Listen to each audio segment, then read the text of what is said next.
Welcome to weekend with journalist Sai. ఈ వారం ప్రధానంగా ఆంధ్రప్రదేశ్ రాష్ట్రంలో కానీ దేశవ్యాప్తంగా కానీ ఏమే అంశాల మీద అనేది ఒకసారి విశ్లేషించే ప్రయత్నం చేద్దాం. ప్రధానంగా రెండో విడత భూసేకరణ అయితే మొదలైపోయింది ఆంధ్రప్రదేశ్ రాజధానికి సంబంధించి. అలాగే గెజిట్ కూడా త్వరలోనే చేయబోతున్నారు, నోటిఫై అవ్వబోతోంది.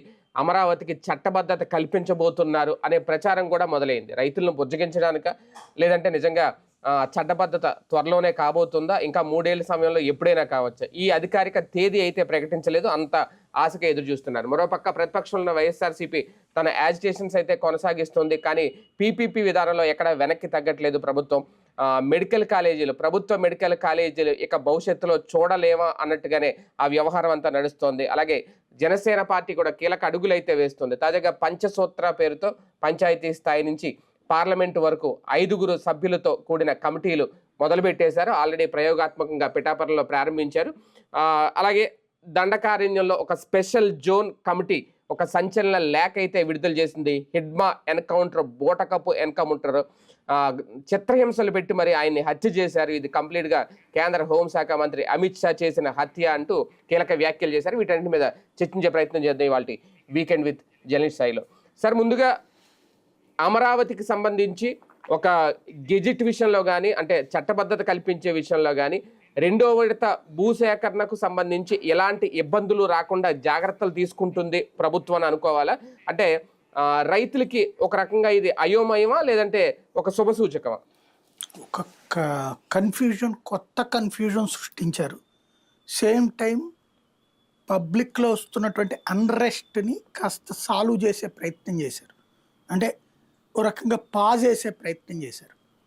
ఈ మధ్య కాలంలో ఈవెన్ తెలుగుదేశం అభిమానుల్లో కూడా ఒక కాంట్రవర్సీ స్ప్రెడ్ అవుతుంది. ఏంటంటే చంద్రబాబు గారిది హైదరాబాదు, లోకేష్ గారిది వైజాగ్ అని ముద్రేసుకోవడం కోసం అమరావతిని వదిలేస్తున్నారన్న ప్రచారం స్టార్ట్ చేశారు. ప్రాక్టికల్గా ఏంటంటే అమరావతి ఓ 10 ఏళ్లలో హైదరాబాద్ అయిపోతుందని నమ్మడం అమాయకత్వం. అది నమ్మిన వాళ్ళ తప్పు తప్పించి చెప్పిన వాళ్ళ తప్పు కాదు. మనం మొదటి నుంచి చెప్తూనే వస్తున్నాం, అమరావతి ముందు అసలు మంగళగిరి స్థాయికి వెళ్ళాలా, అసలు ముందు అమరావతికి ఒక రూపం రావాలి. ఆ రూపం పెద్దదా బుడ్డదా? చంద్రబాబు గారే చెప్పినట్టు మున్సిపాలిటీ స్థాయా, లేకపోతే మెట్రో సిటీ స్థాయా? అది ఒకటి స్పష్టత రావాలి. నెంబర్ 2 వచ్చేటప్పటికి ఆ టోటల్ అమరావతి మెట్రో సిటీ స్థాయికి కనుక తీసుకురాగలిగితే డెవలప్మెంట్ ఒక 30-40 ఏళ్లలో సాధ్యమవుతుంది. అలా కాకుండా 29 గ్రామాల్లో తీసుకుంటే 70 ఏళ్ళైనా 100 ఏళ్ళైనా మ్యాక్సిమం మంగళగిరి, గుంటూరు రేంజ్కి దాటిపోయేటటువంటి పరిస్థితి ఉండదు. ఇది అక్కడ రైతులకు కూడా తెలుసు. రైతులు కోరుకుంటున్నదైతే ఆ 29 గ్రామాలే హైదరాబాదు, బెంగళూరు, చెన్నై అయిపోవాలని కోరుకుంటున్నారు. అలా అసాధ్యం అన్నటువంటిది బాబు గారికి తెలుసు. ఇప్పుడు ఆ కన్ఫ్యూజన్ని మరింత పెంచారు. మేము చట్టబద్ధత కల్పించడం కోసం న్యాయశాఖ ఆల్రెడీ రెఫరెన్స్ అయిపోయింది, న్యాయశాఖ నుండి అటు ప్రభుత్వానికి వెళ్ళిందని. ఏమి ఇచ్చారు వీళ్ళు? మొత్తం కలిపి రాజధాని అన్నారా, 29 గ్రామాలు అన్నారా? అది ఈ ప్రజలకి, ఈ రాష్ట్ర ప్రజలకి సంబంధించినటువంటి రాజధాని విషయంలో ఆ ప్రజలకే స్పష్టత ఇవ్వట్లేదు. ఇదిగో ఈ ఏరియా నుండి ఈ ఏరియా వరకయ్యా రాజధాని. ఫర్ ఎగ్జాంపుల్ అక్కడ నందిగామ దగ్గర నుంచి బిగిన్ చేస్తున్నాం, అటు పక్కన మచిలీపట్నం దాకా ఉంటుంది, లేదంటే కనుక ఉయ్యూరు దాకా ఉంటుంది, పార్లమెంట్ పామర్రు దాకా ఉంటుంది. ఇటు పక్కన వచ్చేటప్పటికి గుంటూరు అవుట్స్కట్స్ నుంచి, అంటే చిలకలూరుపేట యువతల గుంటూరు నుంచి బిగిన్ చేసుకుని అటు పక్కన నూజివీడు దాకా ఉంటుంది. ఇట్లాగ ఒక స్పష్టత ఇవ్వాలి కదా. అప్పుడు కదా ఈ టెంపర్మెంట్ అనేటటువంటిది ఏంటనేది తెలిసేది. ఇక్కడ దీంట్లో వీళ్ళు భయపడేది ఏంటంటే ఇదంతా పెడితే కనుక అమరావతి రైతులు అసంతృప్తి ఫీల్ అవుతారేమో అనేది ఒక పాయింట్ ఉంది.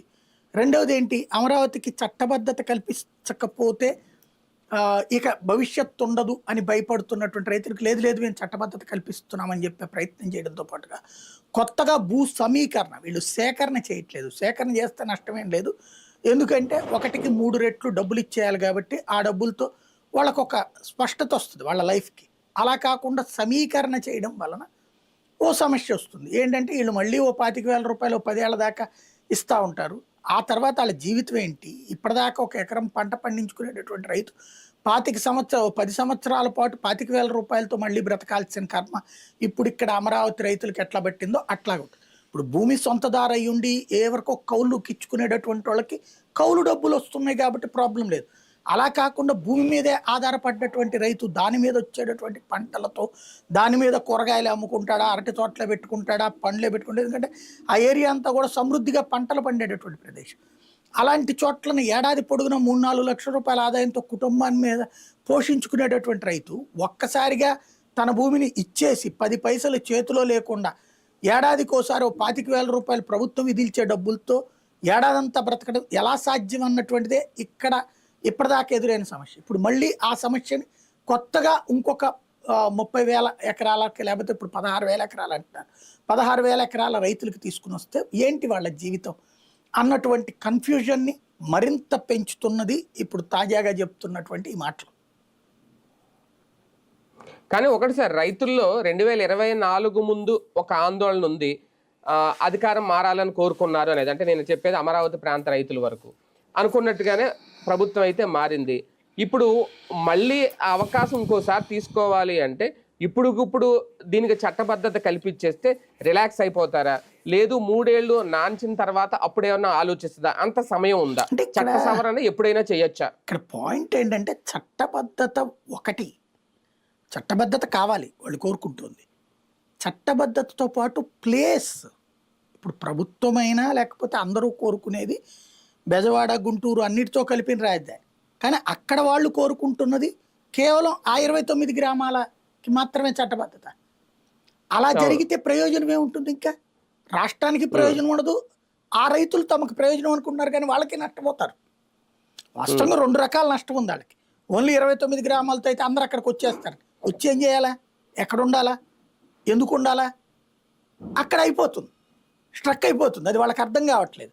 రెండోది ఈ మొత్తం కలిపితే అప్పుడు అక్కడే ఎందుకు ఉండాలి అన్న ప్రశ్న వస్తుంది. ఈ 2 కన్ఫ్యూజన్స్కి తీసుకువెళ్ళడానికి కారణం ఏంటయ్యా అంటే వాళ్ళని మొదటి నుంచి మనం మబ్బులో పెడుతున్నాం. వాళ్ళని మొదటి నుంచి మీరు హైదరాబాద్ అయిపోతారు, బెంగళూరు అయిపోతున్నారు, చెన్నై అయిపోతున్నారని చెప్తున్నాం. వాస్తవంగా నేను మొదటి నుంచి చెప్పాను, ప్రాక్టికల్గా మాట్లాడదాం. ఒక్కసారిగా హైదరాబాదు, బెంగళూరు, చెన్నై ఎప్పుడూ అయిపోదు. అది దశల వారీగా చెప్పలేకపోతుందా? అంతే కదా. మరి ఇప్పుడేంటి మీ 29 గ్రామాలతో రాజధాని సాధ్యం కాదు, మొత్తం విస్తరిస్తాం, అదే రాజధాని అవుతుంది అని ఓపెన్ గా చెప్పలేకపోతుందా? ఇక్కడ 3 పాయింట్లు అండి. మనం దాన్ని ఏమంటారంటే హిపోక్రసీ అంటాం దీన్ని. హిపోక్రటిక్ యాటిట్యూడ్తో వార్తలు ఉన్నాయి, హిపోక్రటిక్ యాటిట్యూడ్తో అమరావతి గురించినటువంటి స్టేట్మెంట్లు ఉన్నాయి. అలా కాకుండా నిజాయితీతో అయ్యా మీరందరూ ఇట్లా భూమి ఇస్తే కనుక మనం రాజధాని ఇక్కడే పెడతాం, ఇది దశల వారీగా డెవలప్మెంట్ జరుగుతుంది. మొదటి దశలో మేము ఇంత ఖర్చు పెడదాం అనుకుంటున్నాం, మొదట్లో మీకు ఈ రేంజ్లో పెరుగుతుంది, నిదానంగా ఓ మంగళగిరి స్థాయికి ఎదుగుతారు, ఆ తర్వాత గుంటూరు స్థాయికి ఎదుగుతారు, ఆ తర్వాత విజయవాడ స్థాయికి ఎదుగుతారు, ఆ తర్వాత విశాఖ స్థాయికి ఎదుగుతారు, ఆ తర్వాత హైదరాబాద్ స్థాయికి ఎదుగుతారు. ఇది మీ తరంలో ప్రారంభమై మీ మనవాళ్ళ తరానికి వచ్చేటప్పటికి ఆ స్థాయికి వెళ్తామండి అని చెప్పాలి.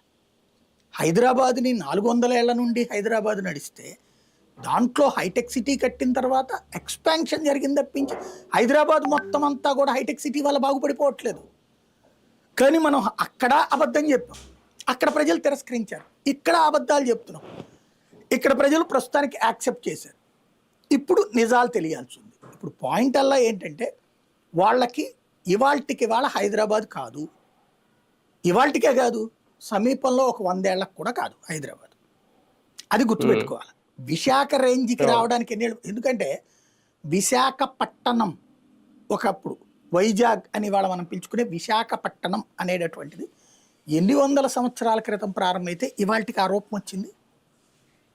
అలాగే విజయవాడ, బెజవాడ, ఒకప్పుడు బెజ్జంవాడ, ఇవాళ విజయవాడ రావడానికి ఎన్ని సంవత్సరాలు పట్టింది? 100 సంవత్సరాల పైనే చరిత్ర ఉంది కదా వీటన్నిటికీ కూడా. అయినా అన్ని సంవత్సరాల, అన్ని దశాబ్దాల చరిత్ర, అంత శతాబ్దాల కాన్సెప్ట్లో ఎదుగుదల ఉంటుంది. ఒకేసారి హైదరాబాద్ ఎదిగిందన్నది అబద్ధం, అదే సందర్భంలో ఇక్కడ ఎదుగుతుంది అన్నది అబద్ధం. అలాగని ఎదుగుదల ఆగదు. ఇప్పుడు ఇదివరకు 4 లక్షల నుంచి 10 లక్షల రూపాయలు ఉన్నటువంటి వాల్యూతో పోల్చుకుంటే ఇవాళ కోటికైతే అమ్ముడుపోతుంది, 1.5 అమ్ముడుపోతుంది. అది కదా డెవలప్మెంట్ అనేటటువంటిది. కానీ 4 కోట్ల ఆశ పెట్టినప్పుడే సమస్య వస్తుంది.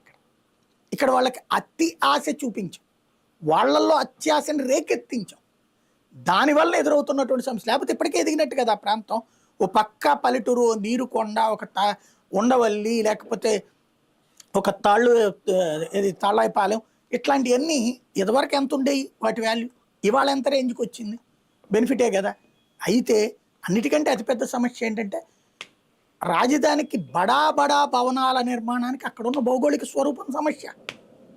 దబాయించవచ్చు, అరవచ్చు, మాట్లాడచ్చు, తిట్టిపోయొచ్చు, కానీ స్టిల్ నౌ అక్కడ 15 అడుగుల నుంచి 20 అడుగుల్లో నీళ్ళు వస్తాయా లేదా కనుక్కోండి. 15 అడుగులు 20 అడుగులు నీళ్ళు వచ్చేటటువంటి ప్రదేశంలో నదీ పరివాహక ప్రాంతం అది. నదీ పరివాహక ప్రాంతానికి ఆనుకుని ఉన్నదంతా కూడా జలానికి సంబంధించినటువంటి ప్రదేశమే. అట్లాంటి చోట్ల 40 అంతస్తులు, 50 అంతస్తులు, 70 అంతస్తులు కట్టేటటువంటి కాన్సెప్ట్ ఎంతవరకు స్థిరత్వంతో సాధ్యం అన్నది ఒక ప్రశ్న. రెండవది, ఇప్పుడు అక్కడ తాజాగా నారాయణ గారు చెప్తున్నటువంటిది, ఓ 2 కాలువలు కడతారు, ఆ కాలువలకు 2 రిజర్వాయర్లు కడతారు. ఇది పాలవాగు, తర్వాత కొండవీటి వాగు, వీటి నుంచి తీసుకొచ్చి అక్కడ 2 చోట్లన్న రిజర్వాయర్ కడతారంటే, ఒకటేమో 70 ఎకరాల్లోనంట, ఇంకోటి 151 ఎకరాల్లోనంట. అదేది నీరు కొండ ప్రాంతంలో ఒకటి కృష్ణాయపాలెం దగ్గర. దాంట్లో అతిపెద్ద కన్ఫ్యూజన్ ఉంది. వీళ్ళు ప్రజలు ఇప్పటికీ మనందరం మనలాంటి వాళ్ళం అయితే చదువుకున్నాం. అక్కడ ఉన్నటువంటి వాళ్ళకి భూమి భౌగోళిక స్వరూపం తెలుసు కదా.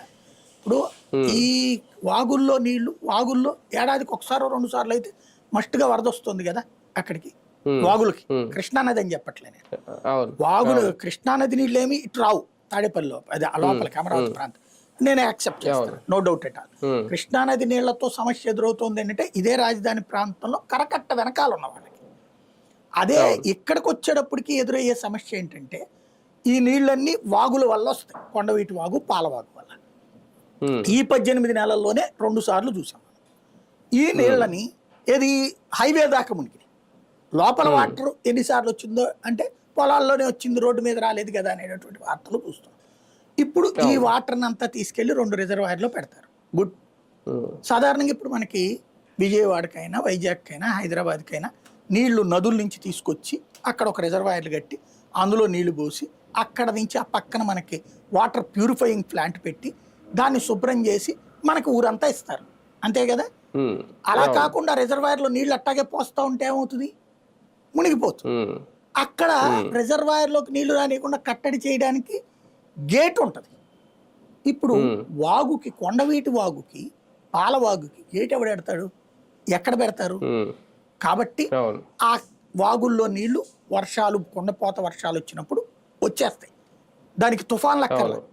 మామూలు కొండపోత వర్షాలు వర్షాకాలంలో 2 సార్లు 3 సార్లు వాటర్ వచ్చేస్తాయి.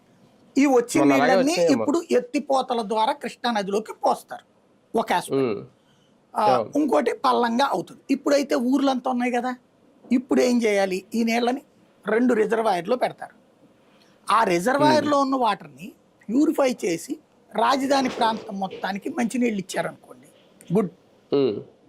ఆ ప్లాంట్ కట్టాలి కదా అక్కడ. ఆ ప్లాంట్ ప్రతిపాదన ఇంతవరకు ఏమీ ఆలోచించినట్టు లేరు. అప్పుడు ఏమవుతుంది, రిజర్వాయర్లో నీళ్ళు వస్తాయి. ఒకసారి, రెండోసారితో నిండిపోతుంది రిజర్వాయర్, లేదా మూడోసారితో నిండిపోతుంది, 4వసారి నీళ్ళు వస్తాయి. ఏం చేస్తారు? ఇప్పుడు మీకు హైదరాబాద్లో హైడ్రా ఎందుకు కట్టారండి? చెరువు పరివాహకంలో, అంటే చెరువులు కబ్జా అయిపోయినాయి. చెరువులు కబ్జానే కాదు, చెరువు పరివాహకం అంటారు. అంటే చెరువు నిండి ఎఫ్టిఎల్ లెవెల్ అంటే ఏంటి, ఫుల్ ట్యాంక్ లెవెల్ అంటే ఏంటి, చెరువు నిండినప్పుడు అది ప్రవహించే ప్రాంతంలో కూడా భవనాలు ఉండకూడదు, అదే కదా. దాని గురించిన హైకోర్టు కూడా అవును కదా అంది కదా. అట్లాగే చెరువుల కబ్జాలు కంట్రోల్ చేయాలంది కదా. ఇప్పుడు ఇదేంటి, వాగు పరివాహకం, అంతేనా. వాగు పరివాహకం మనకి అంతర్జాతీయ జల చట్టమైన, భారతీయ జల చట్టమైన పరివాహక ప్రాంతాన్ని నిరోధించడం అనేది సాధ్యం కాదు, అంగీకరించు చట్టాలు. కాబట్టి ఇప్పుడు ఈ కాలువలు కడుతున్నారు, గుడ్. ఈ కాలువలు నిండాక ఏం చేస్తారు, ఈ పరివాహకానికి అవుతున్న ఖర్చు బోలెడు కదా. ఇప్పుడు హైదరాబాద్లో నీళ్లు తోడిపోయడానికి, లేకపోతే హైదరాబాద్లో వర్షం ద్వారా వచ్చే నీళ్ల కోసం కాలువలు ఎవడన్నా కడుతున్నాడా? చెన్నైలో ఎవడన్నా కడుతున్నాడా? లేకపోతే దాని పేరేంటి, అది బెంగళూరులో ఎవరన్నా కడుతున్నారా? అక్కడెక్కడా కట్టట్లేదు కదా.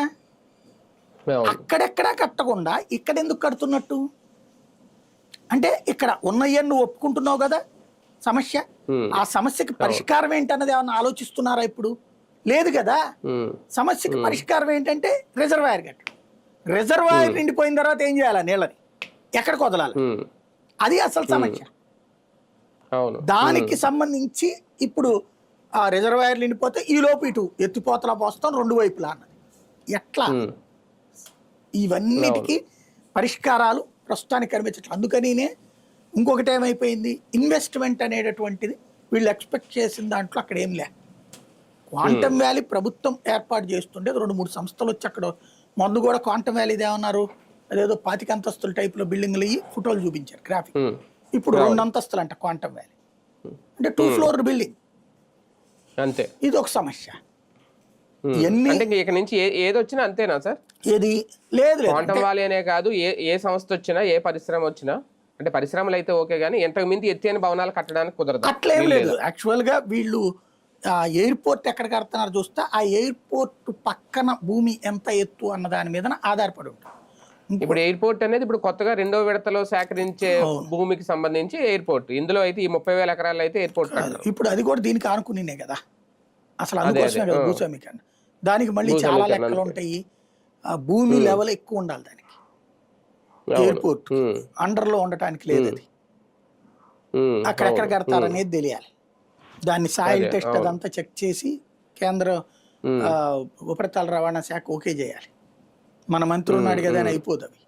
కాబట్టి ఎంత చాలా సంక్లిష్టతలు ఉన్నాయి. అందుకనినే ఇప్పుడు ప్రిపేర్ చేస్తున్నది ఏంటంటే, అయ్యా మీరేం ఫీల్ అవ్వద్దు, చకచకా డెవలప్మెంట్ చేస్తున్నాం, జగన్ ఆపేస్తే మేము బిల్డింగ్లు కట్టేసాం, ఆల్రెడీ సిఆర్డీది కట్టేసాం, రేపు పొద్దున మినిస్టర్స్ క్వార్టర్స్ అవుతున్నాయి, ఇంకో క్వార్టర్స్ అవుతున్నాయి, అవన్నీ అవబోతున్నాయి, మీరేం కంగారు పడద్దని చెప్తున్నారు.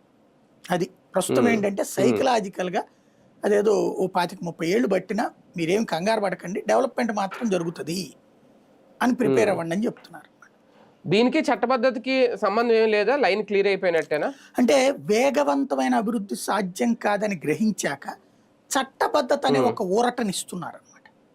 చట్టబద్ధత దానివల్ల ఏమన్నా డెవలప్మెంట్ ఇంకా ముందుకెళ్తుందా? చట్టబద్ధత కల్పిస్తే ఇంకా ఎక్కువ అక్కడికి పరిశ్రమలు రావడానికి సిద్ధపడతారా? పారిశ్రామికవేత్తలు వస్తారా? పారిశ్రామికవేత్తల కోసం కాదు, చట్టబద్ధత కల్పిస్తే కనుక ఇక రాజధాని మార్చరు కదా.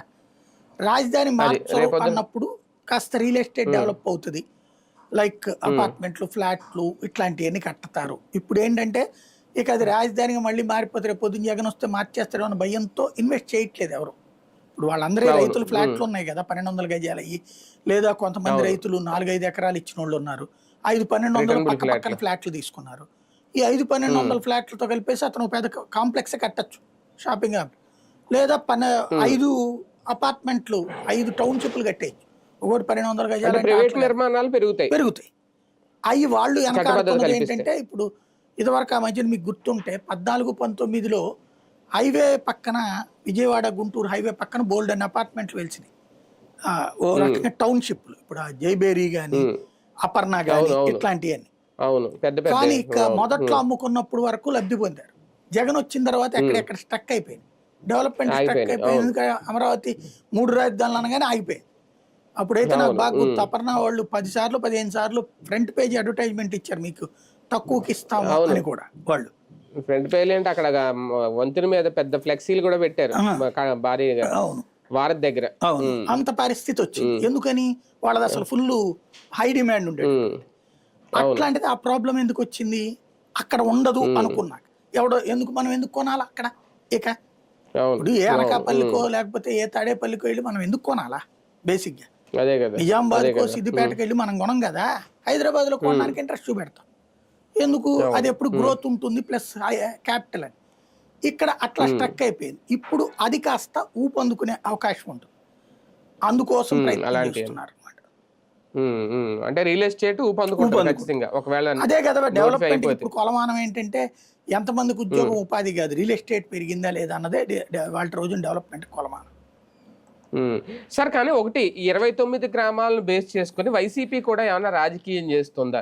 29 గ్రామాలకు అన్యాయం చేశారు, ఫ్లైట్ ఫిరాయించారు, మాట మార్చారు అని చేయడం, అదే నేపథ్యంలో వాళ్ళ స్టాండ్ ఏంటి అని చెప్పకపోవడం, అంటే దీన్ని బేస్ చేసుకుని వైసీపీ కూడా ఏమైనా రాజకీయం చేస్తుందా? అంటే ఇక్కడ ప్రాక్టికల్గా ఒకటే అంశం, మనకి ఎంతవరకు అవగాహన ఉంది అన్న దాని మీద ఆధారపడి ఉంటుంది. రైతుల అవగాహన రైతులకు ఉంది, రాజకీయ పార్టీల అవగాహన రాజకీయ పార్టీలకు ఉంది. దాంట్లో వీళ్ళు కొత్తగా చేసే రాజకీయం లేదు, చేసిన ఎవడు పట్టించుకోవడం. బేసిక్ వైసీపీ ఓన్లీ ఒకటే, 2014-19లో ఓవర్గా ఎక్స్పెక్టేషన్ క్రియేట్ చేశారు, చేసి ఆ గ్రోత్ రావట్లేదు. ప్లస్ అనేక మంది రైతులు ఎవరైతే రైతులలో ఇప్పుడు 29,000 ఎకరాలు, ఇది 29,000 మంది రైతులు, 33,000 ఎకరాలు.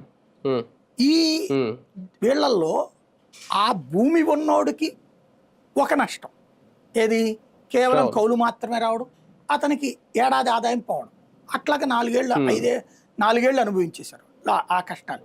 వాళ్ళకి కడుపు రగిలింది. రెండవది, ఆ రైతులు పండించుకునే పంటల మీదన ఆధారపడ్డటువంటి రైతు కూలీలు, ఆ ఊళ్ళలో ప్రతి ఆడపిల్ల పనిచేసేది, స్కూల్కి వెళ్ళి ఆడపిల్ల కూడా పనిచేసి రోజుకి ఇంత సంపాదించుకునేది. వాళ్ళందరికీ ఉపాధి కోల్పోయారు. ఎందుకని? రాజధాని కన్స్ట్రక్షన్స్ బిగిన్ చేసుకుంటే అవి భవన నిర్మాణ కార్మికులు, వ్యవసాయ కార్మికులు భవన నిర్మాణ పనులు చేయలేరు. తప్పదనుకుంటే చేసిన ఆ వే సైకలాజికల్గా డిస్టర్బెన్స్ ఉంటుంది. దాంతో వాళ్ళు విరక్తి చెంది ఈ ఇద్దరు కూడా అగెనెస్ట్గా ఓటేశారు.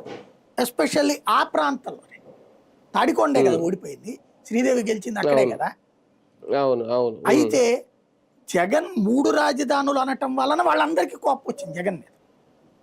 దానికి జగన్ చెప్పిన కారణం, ఇక్కడ అసెంబ్లీ ఉంచుతాను, ఇక్కడ నిదానంగా డెవలప్ అవుతుంది, అక్కడ స్పీడ్ అవుతుంది అన్నది. దాన్ని అంగీకరించలేదు. ఎందుకని? ముందు మేము బాగుపడ్డాక నువ్వు మిగతాది బాగు చేసుకో అన్నారు వీళ్ళు. ఆ ద్వేషం జగన్ని బాగా ఓడగొట్టింది. ఇప్పుడు ప్రాక్టికల్గా వాళ్ళు ఎక్స్పెక్ట్ చేస్తున్నది జరగలేదనుకోండి, జగన్ అప్పుడు ఏదన్నా చెబితే ఎలక్షన్స్ ముందుకి అమరావతికి ఇట్లా చేస్తామని నమ్ముతారు ఈసారి. ఎందుకని? జగన్ చెప్తే చేస్తున్నాడు, వీళ్ళు చెప్పి చేయలేకపోతున్నారు. 14-19 అవలా, 19-24 అవలా. చెప్పడం, వీళ్ళు ఓవర్ ఎక్స్పెక్టేషన్ క్రియేట్ చేయకుండా ఉంటే హ్యాపీ. వీళ్ళు చెప్తున్న మాటలు ఓవర్ ఎక్స్పెక్టేషన్ క్రియేట్ చేస్తుంది. ప్రాక్టికల్గా హస్తమ శశాంకం తేడా అంటుంటాం, అది జరుగుతుంది అక్కడ. అంటే అమరావతి విషయంలో స్టాండ్ ఏంటి వైసీపీ అంటే చెప్తారా? ఎలక్షన్స్ చెప్పాలి కదా, చెప్పక తప్పదు కదా. మేము వస్తే ఇదే కంటిన్యూ చేస్తాం, లేదంటే మేము తీసుకెళ్లి మళ్ళీ వైజాగ్ లో పెడతాం, ఇంకా అనడానికి కుదరదు. వైజాగ్ అనే ముక్కే కుదరదు. ఏది చట్టబద్ధత చేసేస్తే అది చట్టబద్ధత రాకపోతే మళ్ళీ ఆ మొక్క. కానీ చెప్పరు నేను అనుకోవడం. ఈ క్రిందసారి కూడా చెప్పలేదు, చెప్పకుండా చేశారు. ఈ ట్రిప్ చెప్పచ్చు అమరావతి అని, ఎందుకంటే ఆ సెంటిమెంట్ గ్రహించారు కాబట్టి. ఉత్తరాంధ్రలో కూడా ఓడగొట్టారు అన్నది ఈ దఫా అమరావతి ఫైనల్ అని చెప్పచ్చు వాళ్ళు కూడా. అవును సార్, మెడికల్ కాలేజీల వ్యవహారంలో చాలా యాజిటేషన్స్ చేస్తుంది వైఎస్ఆర్సీపీ. ప్రజలకు అర్థమయ్యేలాగా, అవగాహన కల్పించేలాగా కోటి సంతకాల సేకరణ లాంటివి చేసినా సరే ప్రభుత్వం వెనక్కి తగ్గట్లేదు. అంటే వీళ్ళ పోరాటాలు అడుగు కాచిన వెన్నులు అయిపోతున్నాయా అనేది ఒకటి. మొండిగా ముందుకెళ్తుందా? ఖచ్చితంగా దీని పరిణామాలు భవిష్యత్తులో ఎదుర్కోవాల్సి వస్తుందా? అంటే ఇప్పుడు మనం తీసుకునే నిర్ణయాలతో రేపు పొద్దున ఓట్లు పోతాయి అనే కంటే ఓట్లు సాధించగలిగిన సత్తా మనకుందని భావిస్తుంది ప్రభుత్వం ఎప్పుడైనా సరే. ఇప్పుడు భూపందేరాలు జరిగినాయి, లేకపోతే దోచుకున్నారు, ఇవన్నీ మాట్లాడుకుంటారు కానీ ఏ ప్రాబ్లం లేదు అని అనుకుంటారు. అయితే ఇక్కడ సమస్యల్లా ఏంటంటే ఒకటి, జగన్ పీపీపీ మెడికల్ కళాశాలకు సంబంధించిన పీపీపీ ఇష్యూలో ఒక నెగిటివ్ క్రియేట్ చేశారు. అది ఇప్పుడు అవసరం లేదని చెప్పారు. అంటే ఇప్పుడు వీళ్ళు ఆ పీపీపీ అక్కర్లేదు అన్నటువంటిది జగన్ అడుగుతున్నాడు. లేదు అదే బెటర్ అన్నటువంటి చెప్పే ప్రయత్నం చేశారు వీళ్ళు. ఇప్పుడు పబ్లిక్ అయితే మెడికల్ కళాశాల గురించి కొత్తగా మనం చెప్పాల్సిన అవసరం లేదు. Already they are very well know. తమ బిడ్డల్ని మెడికల్ చదివించాలనుకున్న ప్రతి తల్లికి తండ్రికి మెడికల్ సీట్లు ఏంటి, మెడికల్ విధానం ఏంటి, గవర్నమెంట్ కాలేజ్ అంటే ఏంటి, గవర్నమెంట్ హాస్పిటల్ అంటే ఏంటి అన్నీ తెలుసు. గవర్నమెంట్ హాస్పిటల్కి మనం వెళ్ళి చూపించుకోకపోవచ్చు కానీ గవర్నమెంట్ హాస్పిటల్లో నాశనం కావాలని ఆంధ్రప్రదేశ్లో ఉన్న ఏ ఒక్క పౌరుడు కోరుకోడు. అది ఉండాలని కోరుకుంటారు, నెంబర్ 1. అయితే దాని మీదన ఎక్స్ట్రా ఇది పెట్టడం పౌరులు. కానీ మెడికల్ కళాశాలలు మాత్రం గవర్నమెంట్లో డైరెక్ట్గా ప్రైవేట్గా వస్తే ఓకే, కానీ ప్రభుత్వానికి సంబంధించిన మెడికల్ కళాశాల డబ్బులు ప్రభుత్వానికి, భూమి ప్రభుత్వానికి, ఇంకేం బాధ, ఇంకేం రోగం దాంట్లో? ఓన్లీ అక్కడ చేసుకునే ఈవెన్ జీతాలు అవి వీళ్ళు మనం పెట్టాల్సింది అంతే. ఓ రకంగా చెప్పాలంటే వ్యాపారానికి కావాల్సిన మొత్తం ఇచ్చారే, నువ్వు వెళ్ళి దాన్ని ఏమంటారు ప్లగ్ అండ్ పిన్ టైప్లో వెళ్ళి కూర్చుని నడుపుకోరా అని చెప్పినట్టు. ఇప్పుడు ప్రైవేట్ వాడికి ఇవ్వడం అంటే మనం కూర్చోవాల్సిన చోట ఆడొచ్చి కూర్చుంటున్నట్టు. అవును, అది జగన్ ఇప్పుడు ప్రస్తావిస్తున్నది జనంలోకి వెళ్ళిపోయింది ఆల్రెడీ.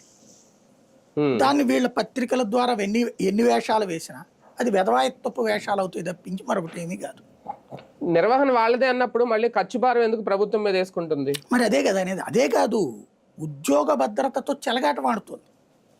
ఇప్పుడు 2 ఏళ్ల ఇవాళ గవర్నమెంట్ మెడికల్ కాలేజీలో చేరినోడు పర్మనెంట్ అని చేరతాడా? 2 ఏళ్ల కోసం చేరతాడా? అదే కదా. ఇప్పుడు వాళ్ళని అకస్మాత్తుగా మీరు 2 ఏళ్ల తర్వాత ప్రైవేట్ వాళ్ళు అవుతారండి. అంతకంటే మోసం ఏంటి? ఇంకా డాక్టర్లు అంటే ఇక్కడ కాకపోతే ఇంకో చోట బతుకుతారు, వాళ్ళకేం ప్రాబ్లం లేదు. ఇంకా గవర్నమెంట్ కంటే కూడా ప్రైవేట్లోనే సంపాదన ఎక్కువ ఉంటుంది. కానీ దాంట్లోనే స్టాఫ్ పరిస్థితి ఏంటి? ఇంకోటి ఈవెన్ డాక్టర్లకైనా సరే పర్మనెంట్ సెక్యూరిటీ కదా గవర్నమెంట్ జాబ్ అంటే. ఎందుకు ఎంచుకున్నారు వాళ్ళు? ఇదివరకు బాగా ఆదాయం వస్తుండగానే కదా గవర్నమెంట్ మెడికల్ కాలేజీలోకి వచ్చింది. వాళ్ళు మంచి ఇన్కమ్ సంపాదిస్తున్న వాళ్ళే వచ్చారు. ఇప్పుడు వాళ్ళని కాస్త వద్దంటే ఎట్లాగా? మెయిన్ ఇక్కడ సమస్యలు ఏంటంటే ఎక్స్ప్లెయిన్ చేసే తీరులోనే ఎదురవుతున్నటువంటిది. ఖచ్చితంగా దాన్ని సరిగ్గా అర్థం చేసుకోవడం అన్నటువంటిది పబ్లిక్కి తెలిసినా కూడా తెలియదన్నట్టుగా వీళ్ళు నటిస్తున్నారు అన్నది ఇక్కడ గుర్తుపెట్టుకోవాల్సినటువంటి అంశం. దాన్ని ఎన్ని రోజుల పాటు నడుపుతారన్నది చూడాల్సి. వైసీపీ ఆ విషయంలో సక్సెస్ అవుతుందా ప్రజలకి తెలియజేసే విషయంలో? రేపొద్దున ఆ ఫలితం ఏమైనా కనిపిస్తుందా వైసీపీకి? ఫలితాలు అనేది ఇదేమి గబక్కన ఒక మెడికల్ కాలేజీల కోసం ఓటేయడం, ఒక ఫీజు రియంబర్స్మెంట్ కోసం ఓటేయడం ఉండదు. 100 అంశాలు ఉంటాయి. కర్ణుడి చావుకు 100 కారణాలు అన్నట్టు ఒకళ్ళ విజయానికి. ఇప్పుడు ఇవాళ సింపుల్ ఎగ్జాంపుల్, ఓ రకంగా జగన్ తను అంటుంటాడు కదా, దేవుడికి దండం పెట్టుకోవాలి నేను, దేవుడిచ్చాడని. జగన్కి దేవుడు ఇచ్చిన వరం ఓటమి, ఈ ట్రిప్ ఓటమి నేను అనుకుంటా. ఎందుకంటే మొన్న గెలిచిన మళ్ళీ రెండోసారి గెలిచేసి ఉంటే ఓ సీట్లు తగ్గి కాస్త 90-100 గెలిచేశాడు అనుకున్నాం. ఏమవుతుంది? ఈ సంక్షేమ పథకాలు కంటిన్యూ అయిపోయాయి. పబ్లిక్ అప్పటికే ఆ సంక్షేమ పథకాలు రొటీన్ అయిపోయినాయి. చేతిలో డబ్బులు ఆడేస్తున్నాయి, 40-50 వేల రూపాయలు. అలాగే వ్యాపారస్తులు కూడా రొటీన్ అయిపోయింది. ఆ రోజులో 10 రోజుల పాటు సంపాదన వచ్చేస్తుందిలే, మనకేం ప్రాబ్లం లేదు అని కంఫర్ట్ వాళ్ళు. అప్పుడు రియల్ ఎస్టేట్ భూములు చూడండి, విలువలు ఎక్కువగానే ఉన్నాయి. అప్పుడు 14-19లో ఆర్టిఫిషియల్, 19-24 న్యాచురల్. 14-19తో పోల్చుకుంటే తక్కువ అమరావతిలోనే. మిగతా చోట్ల విజయవాడ, గుంటూరు ఇవన్నీ కూడా చక్కగానే ఉన్నాయి రేట్లు. భారీ ఆశలు పెట్టుకున్నోడి కర్మ తప్పించి మామూలుగానే ఉంది. ఇదంతా నడిచింది అటు వ్యాపారులకి. అయితే అలాగే ఉద్యోగులు కానీ మనకేంటబ్బా 27% ఇచ్చాడు, తర్వాత 23కి తగ్గించాడు అన్న కోపం ఉన్న రూపాయి పెరిగింది వాళ్ళ జీతం కూడా, వాళ్ళ జీవితాలు కూడా. అట్లాగే మళ్ళీ పిఆర్సీ వేసేసారు 5 ఏళ్ళకి, కాబట్టి మళ్ళీ జీతం హైక్ ఉంటుంది. సరే, ఆ బెనిఫిట్స్ లేట్ చేశారు, కరెక్ట్, అందులో డౌటే లేదు. ఇట్లాంటి వాటిట్లలో ఇవన్నీ కూడా ఏది అడ్మినిస్ట్రేషన్ ఏంటి, మనకి ఇంటింటికి సర్టిఫికెట్లు వచ్చేస్తున్నాయి, సచివాలయం పక్కనే ఉంది, రైతు భరోసా కేంద్రం దగ్గరే ఉంది, హాస్పిటల్ పక్కనే ఉంది, ఇంటికి వచ్చి చెక్ చేస్తున్నది గవర్నమెంట్. మనకి అందులో అసలు ఒక రకంగా చెప్పాలంటే కంఫర్ట్ లివింగ్ అలవాటైపోయింది జనానికి. ఈ కంఫర్ట్ లివింగ్కి ఇప్పుడు మనకి ఎట్లా ఉంటుందంటే, తల్లి తండ్రి ఈవెన్ భర్తతో వ్యవహారంలో కూడా మనం రెగ్యులర్గా తల్లిదండ్రులు మనకి ఏ లోటు లేకుండా బట్టలు వేసారా, వాళ్ళు ఎన్ని తిప్పలు పడ్డారో మనకు తెలియదు. ఆ వయసులో కాలేజీలు చదివి మనం పూర్తయి మనం సంపాదించుకునేదా మనకు తెలియదు ఆ కష్టాలు. అప్పుడు మనం ఎవరితో కంపేర్ చేస్తాం? పక్కనోడితో కంపేర్ చేస్తాం. వాళ్ళ అమ్మా నాన్న అయితే గనక ఆయన బండి మీద తీసుకొచ్చి వదిలిపెట్టారు, కారులో వదిలిపెట్టారు, లేకపోతే పెద్ద క్యారేజీ ఇచ్చారు, వాళ్ళ ఇంట్లో మంచి ఫుడ్ వండి పెడతారు, వాడు 10 రూపాయలు ఖర్చు పెట్టుకునేస్తాం అవుతుంది, మనకి మా అమ్మ ఏమో 5 రూపాయలు ఇస్తుంది. ఇలాంటి కంపారిజన్తో మన అమ్మా నాన్నల విలువ మనకి తెలియదు. అనాథాశ్రమంలో పెరిగేవాడికి అమ్మా నాన్న విలువ తెలుస్తుంది, ఖచ్చితంగా వాల్యూస్ అన్ని తెలుస్తుంది. అట్లాగే భర్త ఏ నెలకా నెల కరెక్ట్గా టైంకి డబ్బులు ఇచ్చేసేసి కంఫర్ట్గా బట్టలు అవన్నీ కొనిపెట్టేసేసి ఇల్లు అది ఆస్తి సమకూర్చినప్పుడు ఏ ఫీలింగు కనిపించదు. ఆడు ఎవడి కోసం చేస్తున్నాడు, వాడు పెళ్లి చేసుకున్నాడు, పిల్లలు అన్నాడు కాబట్టి చేస్తున్నాడు, ఆడి బాధ్యత అంతే. అక్కడ నా బాధ్యత కూడా ఆడికి రోజు టైంకి అంత ముద్ద పెట్టడం, పొద్దున్నే టిఫిన్ పెట్టడం, గౌరవంగా చూసుకోవడం, మర్యాదగా చూసుకోవడం, ఇది నా బాధ్యత. అట్లాగే వాడి బంధువులు నా బంధువులు ఒకటే, ఇద్దరికి కలిపిన బంధువులు, ఇదంతా భార్యకి కూడా ఉండాలి. లేదు నా పుట్టింటోళ్ళు నాకు కరెక్టు, అతని పుట్టింటోళ్ళు అందరూ కూడా పనికి మాలినోళ్ళు అనుకుంటే ఏం చేస్తారు? ఇక వీళ్ళ మిత్రులు వాళ్ళ శత్రువులు. అట్లాగే ఈ సంపాదన అంతా కూడా అయిపోయిందిలే, ఇక అది ఎవరి కోసం సంపాదిస్తున్నాడు, ఎందుకు చేయడు అనుకుంటే నడిచిపోతుంది. కానీ డబ్బులు లేని రోజున ఒక్కసారి విలువ తెలుస్తుంది. ఆ భర్తే లేడు అంటే, భర్త నేనే కాదు బ్రెడ్ విన్నర్ అంటారు ఇంట్లో. భర్త అనారోగ్యం బాలైతే భార్య సంపాదిస్తుండొచ్చు, ఆవిడ్ని కూడా ఇట్లాగే చూస్తుండొచ్చు భర్త. అదే సందర్భంలో లేనప్పుడు ఇంటి భార్య వంట విలువ ఆ భార్య ఊరెళ్ళినప్పుడు తెలుస్తుంది. స్విగ్గీలోను జొమాటోలో పెట్టుకున్నప్పుడు ఉప్మా చేసి పెడతా, తొక్కలో ఉప్మా చేసేవాళ్ళే అంటాం. అదే స్విగ్గీలో పెట్టినప్పుడు 90 రూపాయలు పెట్టినప్పుడు వారిని 90 రూపాయల ఉప్మా ఆడి ఇంటికి తీసుకొచ్చి ఇచ్చేటప్పటికి 140 రూపాయలు, 140 రూపాయలు పెట్టి ఉప్మా తింటున్నావా? ఇంట్లో భార్య ఇడ్లీ పెట్టి చట్నీ వేసిస్తే నార్మల్ అనిపిస్తుంది. ఆ తొక్కలేదు, బాగాలేదు నాకు, లేకపోతే అందులో బాగాలేదు, ఉప్పు లేదు, పప్పు లేదు, చప్పకుందా అంటాం. అదే హోటల్ నుంచి తెప్పించుకున్నప్పుడు ఇంటి వంట రుచి రాదు కదా. అదే మనం ఫస్ట్ ఆ ఫీల్ భార్య ఇంట్లో ఉన్నప్పుడు ఆ విలువ తెలియదు. తను వెళ్ళినప్పుడు ఈ హోటల్ తెచ్చుకుంటే నాకు రెండో రోజుకి విరక్తి కలుగుతుంది. అట్లాగే ఇప్పుడు ఇక్కడ ప్రజలకి జగన్ మీద విరక్తి వచ్చింది. ఎవరి కోసంలే అనుకున్నాడు. ఇప్పుడు అన్ని అంతే కదా. ఇప్పుడు ఫీజు రియంబర్స్మెంట్ అయిపోతే మన బిడ్డ చదువు ఏంటి, ఇదివరకు ఆ చదువు గురించి అసలు ఆలోచన లేదు. ఏ ఇన్స్టిట్యూట్ అని ఆలోచించాం, ఇప్పుడు డబ్బులు ఎక్కడి నుంచి అని ఆలోచిస్తున్నాం. అలాగే ఇదివరకు హాస్పిటల్ ఆరోగ్యశ్రీ అంటే ఏ హాస్పిటల్ అని ఆలోచించాం. ఇప్పుడు హాస్పిటల్ మనల్ని చేర్చుకుంటాడా లేదా, లేకపోతే ఎవరితో చెప్పించుకుని ఏ హాస్పిటల్కి తీసుకెళ్ళాలి, ఈ స్టేజ్కి వచ్చేసింది. ఇప్పుడు భయం అయితే ప్రజల్లో ఉంది కానీ సార్, ఇచ్చినా ఇవ్వకపోయినా అది పెద్ద గెలుపోటముల మీద ప్రభావం చూపించట్లేదు అనడానికి నిదర్శనమా ఈ 2 ఎన్నికలు, 19 కానీ 24 కానీ? అంటే 14లో ప్రభుత్వం దగ్గర పథకాలు అప్పుడే బిగిన్ అయినాయి వాస్తవంగా, కానీ చెప్పిన వాటిది ఎక్కువ ఎక్స్పెక్టేషన్ క్రియేట్ చేసి ఫైనల్ గా అందులో 10% కూడా ఇవ్వాల. పెన్షన్ పెంచారు అప్పుడు కూడా, కానీ రైతులకి రైతు భరోసా అదే దాని పేరేంటిది రుణమాఫీ, డ్వాక్రా రుణమాఫీ చేయకపోవడం అప్పుడు బాగా సఫర్ అయింది. ఏంటంటే వాళ్ళు ఎవరు రోడ్లెక్కి ఉద్యమాలు చేయలేదు, వాళ్ళు ఎవరు కూడా రోడ్లెక్కి ఉద్యమాలు చేయలే. ఆ రోజునేమి జగన్ వెనకాల వచ్చి ఎగబడిపోలేదు వాళ్ళు ఏమి. కానీ గ్రౌండ్ లో అబ్బా అసలు వాళ్ళకి తిరుగులేదని అనిపించింది మనకి. ఇక అసలు జగన్ మొహం చూస్తాడని అనిపించింది. ఎందుకని వాళ్ళు మీడియాతో కవరేజ్ చేశారు. ఆర్థిక పరిస్థితి సంక్షోభంలో ఉన్నా సరే రుణమాఫీ సగటు ఎంత ఇచ్చాడు, ఇచ్చేశారు అన్నట్టే చెప్పారు. మనందరం కూడా అదే అనుకున్నాం, పేపర్లో చదివి రుణమాఫీ అయిపోయిందంట కదా అనుకున్నాం. విడతల వారీగా మొదలు పెట్టారు, ముందు 10,000 అంతే. డ్వాక్రా వాళ్ళకి కూడా 10,000 వామ్మో, జీవితంలో ఎవడన్నా 10,000 ఇస్తాడరా ఫ్రీగా అని అనుకున్నాం మనం. కానీ వాళ్ళ ఎక్స్పెక్టేషన్ కి అది రీచ్ కాకపోయేటప్పటికి ఎంత దారుణంగా వాడగొట్టారు. అప్పటికి ప్రభుత్వ వ్యతిరేక ఓటు చేల్చడానికి పవన్ కళ్యాణ్ ఇంత ప్రయత్నించినా కూడా జరిగింది. అదే జగన్మోహన్ రెడ్డి అంత స్థాయిలో అధికారంలోకి వచ్చి ఇంత చేసినా కూడా ఎక్కడ ప్రాబ్లం వచ్చింది? ట్రీట్మెంట్. ఉద్యోగికి రాగానే 27% మధ్యంతర వృత్తి ఇచ్చాడు, కానీ 3 ఏళ్ల తర్వాత ఒరిజినల్ పిఆర్సీ పే చేసేటప్పుడు 23 ఇస్తూ ఆ 4 వెనక్కి తీసుకుంటానంటాం. ఉద్యోగులకు కోపం తెప్పించి రికవరీ అంట కోర్టు ద్వారా ఆపుకున్నాం తప్పించి జగన్ మాకు అన్యాయం చేశాడన్న ఫీలింగ్ వచ్చింది. అంతే తప్పించి 23 రూపాయలు పెంచాడు అంటే చంద్రబాబు 41 పెంచాడు కదా, 43 పెంచాడు కదా అన్నారు.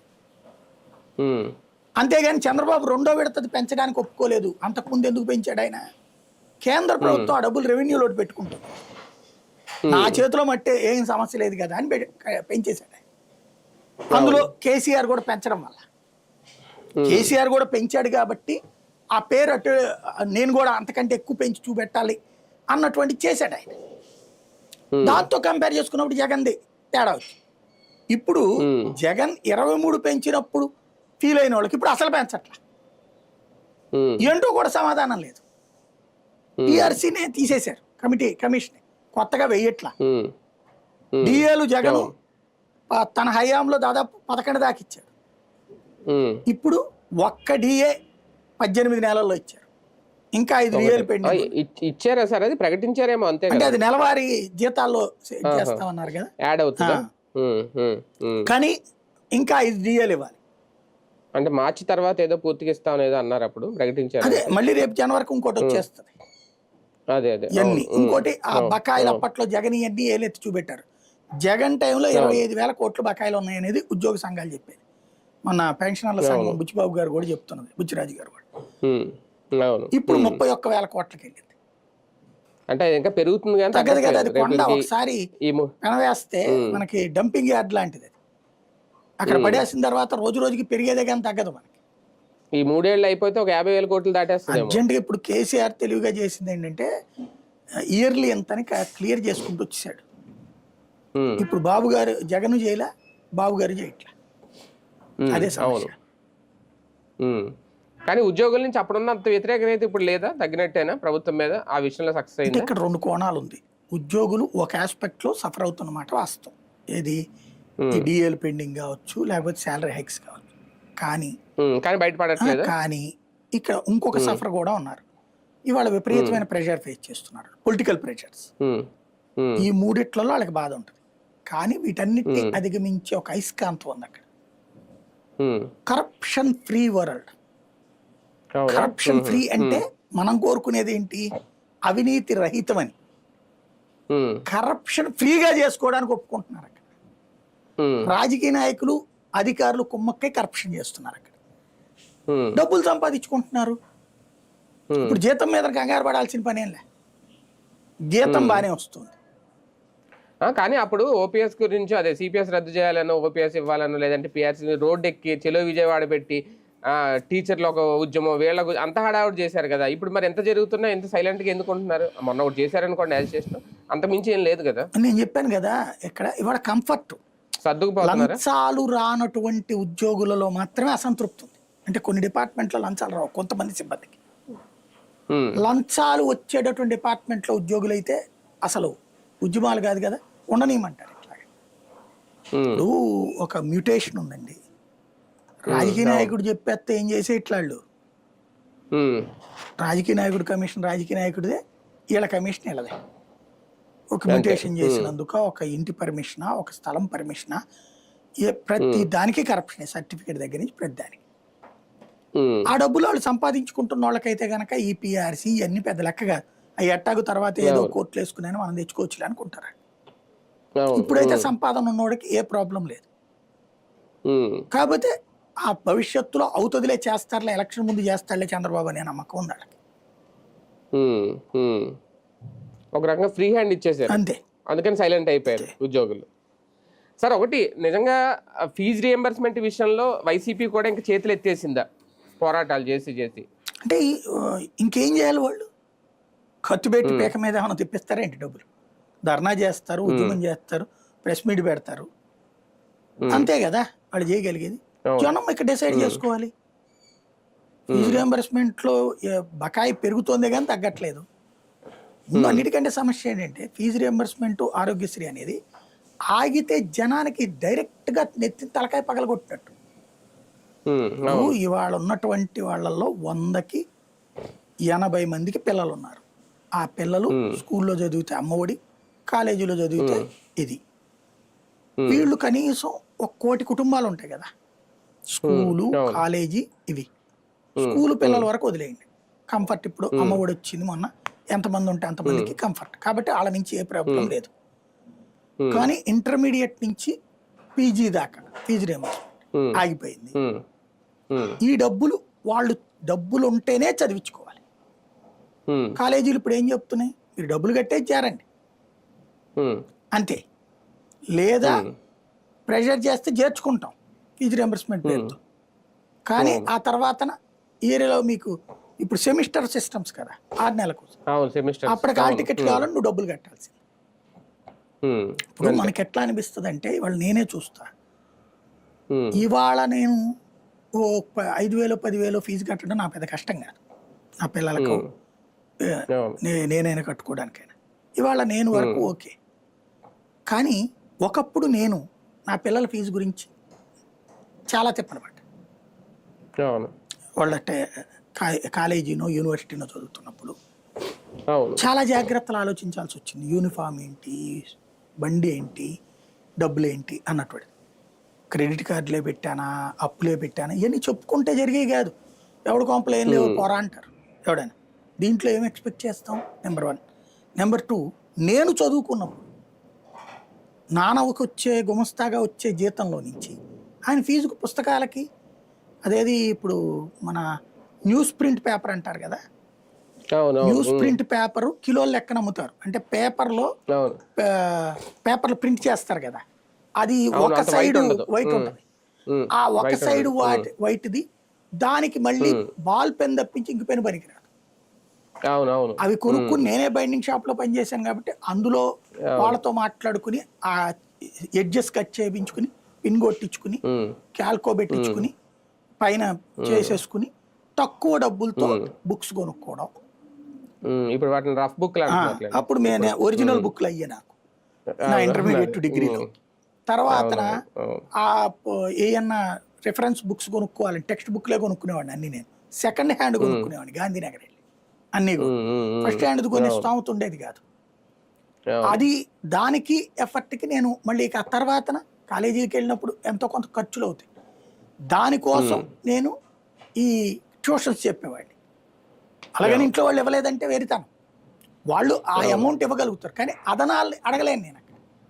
అప్పుడు ఎంత 300 500 ఫీజులు, వాటికి నానా తిప్పలు పడేవాళ్ళు. నెలకి నేను కష్టపడి ట్యూషన్ చెప్తే 100 రూపాయలు మిగిలేదు నాకు. 100 అంటే కష్టపడి పని చేసే వాళ్ళకి అదనపు ఇన్కమ్ ఉండదు కాబట్టి మనం కూడా అదనంగా డబ్బులు అడగలేదు ఇంట్లో. 100 రూపాయలు మాత్రమే నెలకి నాకు సంపాదన, ఏది ట్యూషన్. అంతే. ఆ 100 రూపాయలతో నా పై ఖర్చులు గడిచేది. అన్ని తిప్పలు పడినటువంటి మనకి ఎడ్యుకేషన్ అలాగే గట్టిగా ఏదో తిప్పలు పడి కానిచ్చాం. ఇవాళ రోజున పరిస్థితి ఏంటి? ఇవాళ ఒక్కసారి చదువు ఆగిపోతే నువ్వు అంత డబ్బులు కట్టాల్సిందో 30,000 రూపాయలు, 15,000 రూపాయలు అంటే 15,000 చాలా పెద్ద అమౌంట్ అండి పేదలకి. 15,000 ఏం చిన్నది కాదు. మనకి ఆ 15,000 అని అంటారా అంటాం. ఇప్పుడు నిన్న చూడండి, అఖండ సినిమాకి 50 కోట్లు అంట దానికి కట్టాల్సినటువంటిది. 50 కోట్ల కోసం సినిమా ఆగిపోయింది. ఎన్ని కోట్ల మంది బాలయ్య అభిమానులు ఫీల్ అయ్యి ఉంటారు? ఫీల్ అవుతున్నారు ఆల్రెడీ. ఈ పాటికి రిలీజ్ అవ్వాలి కదా. అట్లాంటిది ఎందుకు మరి ఇందరి మనసులు దెబ్బకొట్టినట్టే కదా. అట్లాగే ఆరోగ్యశ్రీలు, ఫీజు రియంబర్స్మెంట్లు, ఎంతమంది జీవితాలతో ఆటలు. దానికి అసలు వీళ్ళ దగ్గర సొల్యూషన్ ఏంటో కూడా చెప్పట్లేదు. ఇప్పుడు ఆరోగ్యశ్రీది అదేదో హెల్త్ కార్డు అంటారు, బానే ఉంది. హాస్పిటల్కి వెళ్ళి కనుక్కోండి ఒకసారి. హాస్పిటళ్లలో ఈ హెల్త్ కార్డులకి ఇప్పుడు ఎక్కడో ఎందుకు గవర్నమెంట్ ఎంప్లాయీస్ హెల్త్ కార్డు చేర్చుకుంటున్నారు, ఇంక అనుకోమనండి. కానీ ఒకటి సార్, ఇదే కాదు, రైతుల విషయంలో ప్రభుత్వం అంటే ఇది వైఫల్యం అనాలా లేదంటే పట్టించుకోవట్లేదు అనాలా? ఇప్పటికీ కూడా నిన్న కాక మొన్న అనుకుంటా ఆ మోందా తుఫాను బాధితులకి ఇవ్వాల్సింది ముందు 5,000 కోట్లు అన్నారు. మళ్ళీ మరి వీళ్ళే రాశారు, ఆ లెక్క ఏంటో నాకు తెలియలేదు తేడా. మళ్ళీ 6,000 కోట్ల చిల్లర రాశారు. కేంద్రాన్ని అడిగారు, ఇంకా ఇవ్వలేదు. కేంద్రాన్ని అడుగుతున్నారు. మోందా తుఫాన్ అయిపోయింది, పంట నష్టపోయే వాళ్ళు నష్టపోయారు, ఏదో కొంచెం మిగిలిన వాళ్ళు మళ్ళీ ఆ ధాన్యాన్ని ఆరబెట్టుకుని రోడ్డు మీద వేసుకున్నారు. మళ్ళీ దిత్వా తుఫాన్ ఎఫెక్ట్తో మళ్ళీ ఇవన్నీ జరిగిపోతున్నాయి కానీ అది రావట్లేదు. మొన్న జగన్మోహన్ రెడ్డి గారు ఈ మోందా తుఫాన్ రైతులు పరామర్శకు వెళ్ళినప్పుడు చాలా మంది చెప్పింది ఇదే, మాకు కూడా తెలియదండి ఇలాంటి ప్రకృతి విపత్తులు జరిగినప్పుడు మీరు ఆ క్రాప్ ఇన్సూరెన్స్ చేయించారని, ఆ డబ్బులు పడిపోతే మేము తీసేసుకున్నాం తప్ప మీరు చేశారని మాకు తెలియదు అనేది. అదేదో ఒక ఆటోమేషన్ విధానం లాగా జరిగిపోయింది. కానీ ఇప్పుడు ఇంకా ₹1 కూడా వాళ్ళ ఖాతాలో పడలేదు, ఇస్తారన్న పరిహారం కూడా ఇవ్వలేదు. ఎలా చూడాలి దీన్ని? ఇక్కడ నేను చెప్పాను కదా, మీడియాకి అవగాహన లోపం వచ్చేసింది. వీళ్ళు చెప్పే దాంట్లో కూడా అర్థమయ్యేలా చెప్పట్లేదు. జగన్ చేసిన పని ఏంటంటే, మనకి ఈ ఇన్సూరెన్స్, క్రాప్ ఇన్సూరెన్స్లో ప్రభుత్వం వాటా, రైతు వాటా అని ఉంటుంది.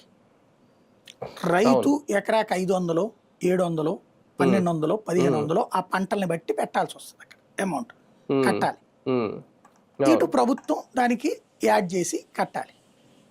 అవును. రైతు ఓ పక్కన ఆ టైంలో విత్తనాలకే తిప్పలు పడతాడు. మనం ఏమనుకుంటాం అంటే ఆ 1500 ఎంత, 2000 ఎంత అని మనం అనేసుకుంటాం కూర్చుని. కానీ రైతుకి అదే ఎక్కువ. రైతుకి చాలా ఎక్కువ అండి అది.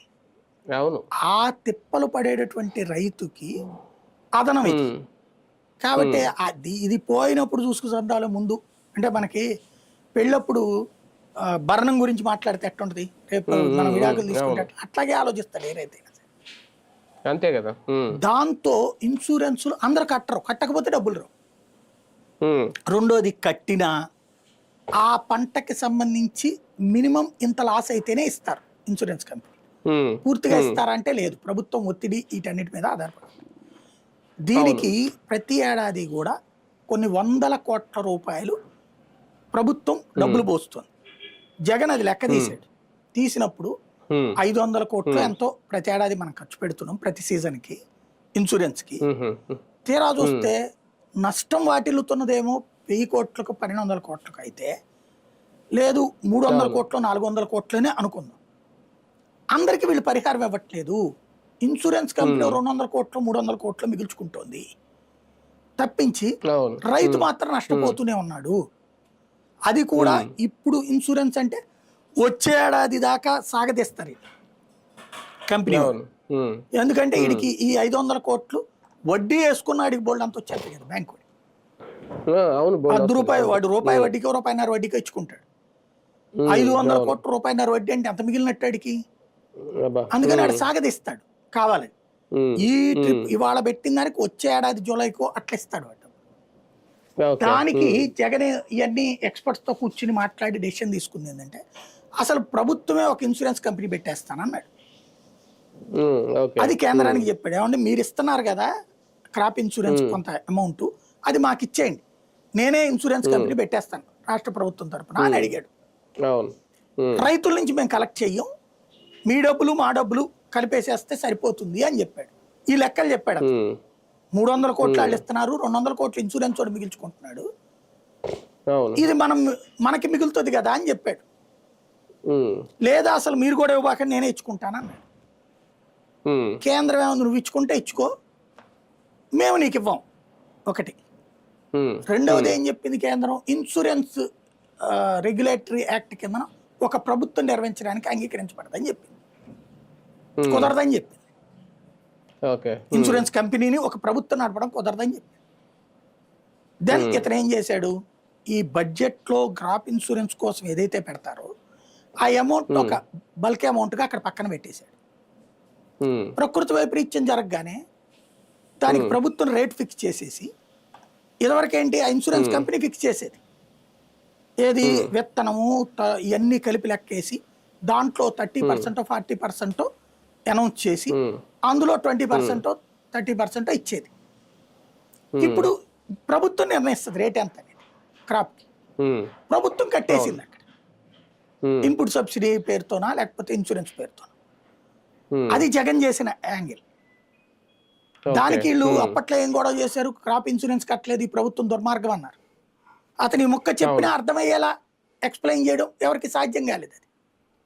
అది అవును, మీడియాకి అర్థమైనా అర్థం కానట్టు నటించింది. అంటే అలాంటి ప్రచారం చేయరు కదా. ఇప్పుడు వీళ్ళు ఏం చేశారు, ఆ ఇన్సూరెన్స్ తీసుకొచ్చేసేసి క్రాప్ ఇన్సూరెన్స్ ని మళ్ళీ రైతులతో బిగిన్ చేశారు. రైతులు చాలా మంది కట్టలేదు, వాళ్ళు కట్టిన దానికే కదా వీళ్ళు ఇచ్చేది యాడింగ్. అవును, కట్టనప్పుడు ఆటోమేటిక్ వాళ్ళకి డబ్బులు రావు, పరిహారం రాదు. అదేంటి నీవే కదా తప్పు అంటారు. జగన్ టైంలోనూ కట్టలేదు వాళ్ళు పాపం, కానీ పరిహారం వచ్చింది. అదేనేది జగన్ టైంలో కట్టకుండా పరిహారం రావడానికి రీజన్ అది. అది అవును, ఇక్కడ వీళ్ళకి కట్టకపోతే పరిహారం రాదు, ఎందుకంటే వీళ్ళు ఇవ్వరు వీళ్ళ డబ్బులేమి. అది తేడా, వీళ్ళు ఇన్సూరెన్స్ కంపెనీకే ఇస్తారన్నమాట. అవును అవును. కానీ మోందా తుఫాను సంబంధించి ఇంకా అంటే కేంద్రం జాప్యంగానే చూపిస్తారా వీళ్ళు, రాష్ట్ర ప్రభుత్వం ఏమి ముందు ఒక అడుగు అయ్యిదా ఇవ్వడానికి ఇంకా? అంతే కదా, వీళ్ళకి ఫ్రమ్ ద బిగినింగ్ అది అలవాటే. ఇప్పుడు మొక్కజొన్న రైతు ఇబ్బంది పడ్డాడు, ఓ లెటర్ తీసుకెళ్లి కృష్ణదేవరాయలు గారు ఇచ్చారు మంత్రికి. టమోటా రైతు ఇబ్బంది పడ్డాడు, ఓ లెటర్ తీసుకెళ్లి ఇచ్చారు. మిర్చి రైతు ఇబ్బంది పడ్డాడు, ఓ లెటర్ తీసుకెళ్లి ఇచ్చారు. పరిష్కారం అయిపోయినట్టే పేపర్లో. కేంద్రం జోక్యం చేసుకోమని తీవ్రంగా చెప్పారు అని రాస్తారు అనమాట. అరటి రైతు రోడ్డును పడుతున్నాడు, మన మామిడి రైతు రోడ్డును పడుతున్నారు. ఓ పక్క వరి రైతులు రోడ్డున పడుతున్నారు, కాకపోతే ఎక్కడ ఏం నాకు కనిపించట్లేదు దీనికి పరిష్కారం. అనిపించేది ఏంటంటే వీళ్ళు మనం మ్యానిపులేటెడ్ పాలిటిక్స్ చేయగలమన్నటువంటి అంత పిచ్చి నమ్మకాన్ని పక్కన పెడితే చక్కగా జరిగిపోతుంది కదా సింపుల్గా. ఎందుకంటే ఇప్పుడు ఇంత డబ్బులు ఇంత చేస్తున్నప్పుడు ఓ సిస్టంలోకి ఎంటర్ అయితే అయిపోతుంది కదా. వీళ్ళు ఎందుకు చెయ్యరు అన్నదే అర్థం కాదు. అదే కదా. వాళ్ళతో మన వాళ్ళు అనుకుంటే అయిపోతుంది కదా పని. ఇంకోటి నీకే వస్తుంది కదా పేరు. ఇప్పుడు ఆ రైతు దగ్గరికి వెళ్ళి ₹10 అమ్ముకుంటున్నాడు, అయ్యా నేను ₹10 కొంటాను నాకి అని ప్రభుత్వం మార్కెట్ ద్వారా తీసుకుని ఇక్కడ మన గుళ్ళ దగ్గర అమ్ముకుంటారు కదా పళ్ళు, లేకపోతే మన మార్కెట్లో అమ్ముకుంటారు కదా. ఆ షాపులో వాళ్ళందరికి మార్కెట్ ద్వారా వేసి ₹15 తీసుకుంటే ట్రాన్స్పోర్టేషన్ ఖర్చు వచ్చేస్తాయిగా. వాళ్ళతో మీరు ₹25 అమ్మండి అయ్యా అని చెప్పారనుకోండి, జనానికి కూడా తక్కువ రేటుకి వచ్చినట్టే కదా. అవసరమైతే బోర్డు పెట్టండి అయ్యా, చంద్రబాబు గారి అరటిపండు పథకం, పవన్ కళ్యాణ్ గారి అరటిపండు పథకం, లేకపోతే కూటమి అరటిపళ్ళు అని పెట్టు బోర్డు. ఇక్కడ కూడా నీకు పేరు వస్తుందిగా. పోనీ స్టిక్కర్ అతికిచ్చి పెట్టు. అటు రైతు బాగుపడతాడు, ప్రజలు బాగుపడతారు. మధ్యలో దళారీ వాడేమన్నా నీకు ఓటేస్తాడా? ఆడేమన్నా ఓటు తెచ్చి పెడతాడా? ఎందుకు ఆడి కోసం మనం తాపత్రయపడుతున్నాం అర్థం కాదు. జగన్ కోసం ఇన్ని సమస్యలు వేచి చూస్తున్నాయా? ఆయన ఎప్పుడు ప్రజల్లోకి వస్తారు అనేది. అంటే విద్యార్థుల సమస్యల దగ్గర నుంచి, రైతుల సమస్యల దగ్గర నుంచి చాలానే ఉన్నాయి. ఆయన పాదయాత్ర చేస్తారా, జిల్లా పర్యటనలు చేస్తారా అంటే ఇంకా అఫీషియల్గా డేట్ ప్రకటించలేదు, కానీ ఒక 2 ఏళ్లకు సరిపడే సమస్యలు అయితే సిద్ధం అవుతున్నాయా? ఇక్కడ బేసిక్గా ఒకటి, జనం ఇంతకుముందు చంద్రబాబు గారిని వేచి చూడరు, జగన్ని వేచి చూడరు. తమకైన నష్టం ఏంటి, లాభం ఏంటి. ఈ ప్రభుత్వం వచ్చాక తను కంఫర్ట్గా ఉన్నాను జనం ఫీల్ అయ్యారనుకోండి, రేపు ఓటు ఈ ప్రభుత్వానికి వేస్తారు. లేదు ఈ ప్రభుత్వంతో మాకేమి నచ్చలేదు అనుకున్నారనుకోండి, ఓటు మారిపోతుంది. అయితే అంటే మీ వస్తే ఏం చేస్తామని చెప్తారు కదా. అవన్నీ ఎవడో ఎదురు చూడడం అప్పుడు ఇతను. అయితే వీళ్ళిద్దరిలో కంపేర్ చేస్తే జగన్ ఎక్కువ నమ్ముతారు. అతను మాట చెప్తే గ్యారంటీ చేస్తాడు అనేది. వీళ్ళు చెప్తే చేసేది 20% అని తెలిసినా మొన్న ఓటేశారు. ఈ ట్రిప్ మారుంటారు పవన్ ఉన్నాడు పక్కన అని. అవలేదు కదా బేసిక్ గా. అయితే పవన్ చూసి అంతే కదా.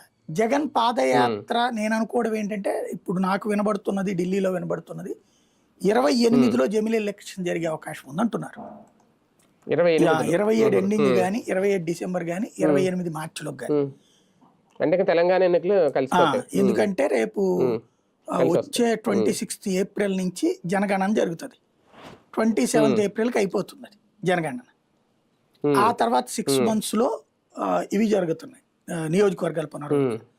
అయితే ఇక్కడ 2 కోణాలు కనబడుతుంది. నియోజకవర్గాల పునర్విభజన ఎబేయన్స్లో పెట్టి 28లో 27లో ఎన్నికలకు వెళ్ళి అయ్యాక అమలు. ఇప్పుడు మహిళా రిజర్వేషన్స్ ఎట్లయితే నియోజకవర్గాల పునర్విభజన తర్వాత చేస్తామన్నారు కదా, అందుకోసం ఆ తర్వాత జరుగుతుంది. ఎందుకంటే కొన్ని సెక్షన్స్ ఆఫ్ ఓట్స్ పెరుగుతున్నాయట, సీట్లు పెరుగుతాయట. ఏదో SC ST సీట్లు 28% దాకా పెరుగుతాయన్న ప్రచారం నడుస్తుంది. ఎందుకంటే జనాభా సంఖ్య అంత పెరిగిందట SC STలో 28%.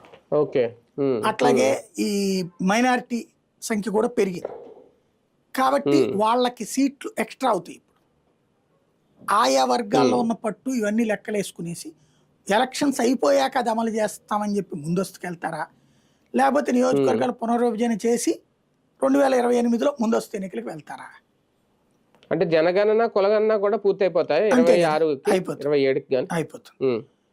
అది జరిగింది అనుకోండి, జగన్ పాదయాత్ర ముందే బిగిన్ అవ్వాలి, 27లోనే బిగిన్ అయిపోవాలి. లేదు అనుకోండి 28లో బిగిన్ అవ్వాలి. ఓ ఏడాదిన్నర చేస్తారు జనం. అంటే ఈసారి నాకు తెలిసి ఈసారి 5,000 కిలోమీటర్లు అదే ఏడాదిన్నర చేస్తారు. ఏముందండి, రోజుకి 10 కిలోమీటర్లు 15 కిలోమీటర్లు వేసుకోండి. రోజుకి 10 కిలోమీటర్లు అంటే నెలకు 300 కిలోమీటర్లు. ఏడాదికి 3,600 అయిపోయింది కదా. ఏడాదిన్నరకి 5,000 కిలోమీటర్లు అయిపోయినట్టే కదా ఆటోమేటిక్. 10 కిలోమీటర్లు అంటే ఉంది, చాలా సింపుల్ సరిగ్గా చెప్పాలి. కాకపోతే జనము క్రౌడ్ హడావిడి ఉంటుంది బేసిక్గా. అవును. జనసేన విషయంలో తీసుకుంటే సార్, పవన్ కళ్యాణ్ గారు ఏమన్నా దూకుడు పెంచారా, లేదంటే ఆయన ఆలోచన విధానంలో ఏమన్నా మార్పులు వస్తున్నాయి? ఈ పంచసూత్ర అనే కమిటీ వేయడం కానీ, మొన్నటి నుంచి ఈ మధ్యకాలంలో ఇప్పుడు మన తెలంగాణకు సంబంధించి కొన్ని కీలక వ్యాఖ్యలు చేశారు రాజోలు వెళ్ళినప్పుడు. కోనసీమ దిష్టి తగిలింది తెలంగాణ అది. అంటే ఆయన యాక్టివిటీ పెరిగింది ఇవన్నీ చూసినప్పుడు. ఓకే, అది మంచిగా చెడుగా ఎలాంటి ఫలితాన్ని ఇస్తుంది అనేది తర్వాత సంగతి. కాకపోతే ఆయన ఆలోచన ఏంటి, ఆయన వ్యూహం ఏంటి, ఆయన విధానం ఏమన్నా మారుతుందా అనేది ఏమన్నా సంకేతమా దీనికి? గవర్నమెంట్ ఏర్పడిన తర్వాత నుంచి ఓ రకంగా తన సినిమా ప్రపంచంలో పడిపోయినటువంటి పవన్ కళ్యాణ్ ఇప్పుడు నిజమైనటువంటి రాజకీయ తన బాధ్యత నిర్వర్తిస్తున్నారు. మంత్రిగా తను సైన్స్ అండ్ టెక్నాలజీకి సంబంధించిన మంత్రి కూడా ఆయన అన్న సంగతి చాలా మందికి ఐడియా లేదు. మొన్న వాళ్ళతో సైన్స్ అండ్ టెక్నాలజీ స్టాఫ్తో మీటింగ్స్ పెట్టి అది రివ్యూ చేసుకొచ్చారు. పర్యావరణం రివ్యూ చేస్తున్నారు, పంచాయతీరాజ్ చేస్తున్నారు, అటవీ చేస్తున్నారు. తన శాఖల విషయంలో తనని తప్పుపట్టడానికి ఏం లేదు, సిస్టమేటిక్గా చేసుకెళ్తున్నారు. సరే, అవి పూర్తిగా ప్రజలకి అనుగుణంగా మారిపోయినాయా లేదా అంటే కాలం చెప్పాల్సిందే కానీ మనం చెప్పడానికి ఏం లేదు అందులో. ఎందుకంటే అంతా బాగానే ఉందని ఆయన ఫీల్ అవ్వచ్చు, ఆయన అభిమానులు ఫీల్ అవ్వచ్చు. నిజమా కాదా అన్నప్పుడు పబ్లిక్ ఫీల్ అవ్వాలి ఆ ప్రయోజనాలు. గ్రామీణ ప్రాంతాల్లో నిజంగానే పంచాయతీలన్నిటికీ నిధులు వచ్చేసేసి రోడ్లన్నీ వాళ్ళే వేసుకోగలిగి కాలువలన్నీ వాళ్ళే కట్టుకోగలిగి అక్కడ పనులన్నీ జరిగిపోతున్నాయి అనుకోండి, పవన్ కళ్యాణ్ అద్భుతం చేసినట్టు. వచ్చిన డబ్బులన్నీ జీతాలకు సరిపోయి ఏ పని చేయలేకపోతున్నారు అనుకోండి, పవన్ కళ్యాణ్ ఫెయిల్ అయినట్టు. వాస్తవంగా ఆయనకి సంబంధం ఉండదు అది, కానీ ఫెయిల్ అయినట్టు అవుతుంది. కాబట్టి అది ఏంటనేది రాబోయే రోజుల్లో ప్రాక్టికల్గా ఉంటుంది. కాకపోతే ఆయన సిన్సియర్గా పనిచేస్తున్నారు. దాంతోపాటు రాజకీయ యాక్టివిటీ పరంగా పబ్లిక్ని కన్విన్స్ చేసే ప్రయత్నం చేస్తున్నారు. ఎప్పటికిప్పుడు ఎన్నికలు జరిగినా ఎప్పుడు జరిగినా సరే మనం మమ్మల్నే ఎన్నుకోండి మీరు అంటే సైకలాజికల్గా జగన్ మంచోడు కాదు, జగన్ వస్తే నాశనం చేసేస్తాడు, జగన్ చుట్టూ ఉన్నోళ్ళు మంచోళ్ళు కాదు, వాళ్ళందరూ దుర్మార్గులు, మేమందరం సన్మార్గులము, మాకు కొన్ని లోపాలు ఉంటే మేము సరి చేసుకుంటా ఉంటాము, మా అందరికంటే పెద్ద సన్మార్గుడు చంద్రబాబు గారు, ఆయన మార్గదర్శిలో నేను కూడా నడుస్తున్నాను, ఆయన దగ్గర నేను కూడా నేర్చుకుంటాను అని తెలుగుదేశం వాళ్ళని సంతృప్తి పరుస్తూ మనం స్ట్రాంగ్గా ఉండాలయ్యా, మనం బాబు గారి నాయకత్వంలో పనిచేద్దామని తన క్యాడర్ని ఒప్పిస్తున్నారు.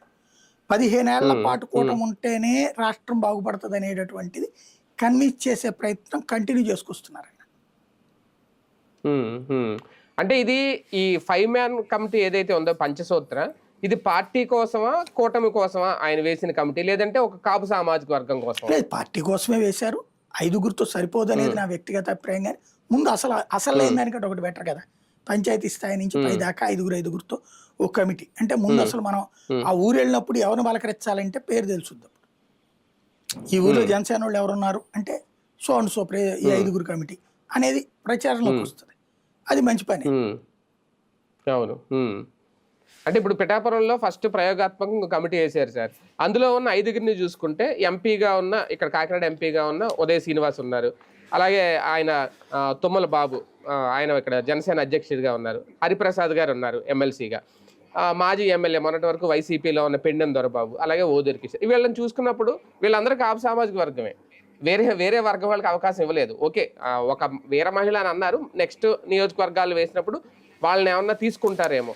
అంటే సామాజిక సమీకరణలు చూసినప్పుడు ఇది ఎలా చూడాలి అంటే బేసిక్గా పిఠాపురం వచ్చేటప్పటికి డిఫరెంట్. ఓ రకంగా on behalf of Pawan Kalyan వాళ్ళు పనిచేసి పెడతారు అంతే. కానీ మిగతా నియోజకవర్గాలు అట్లా ఉండదు నేను అనుకోవడం.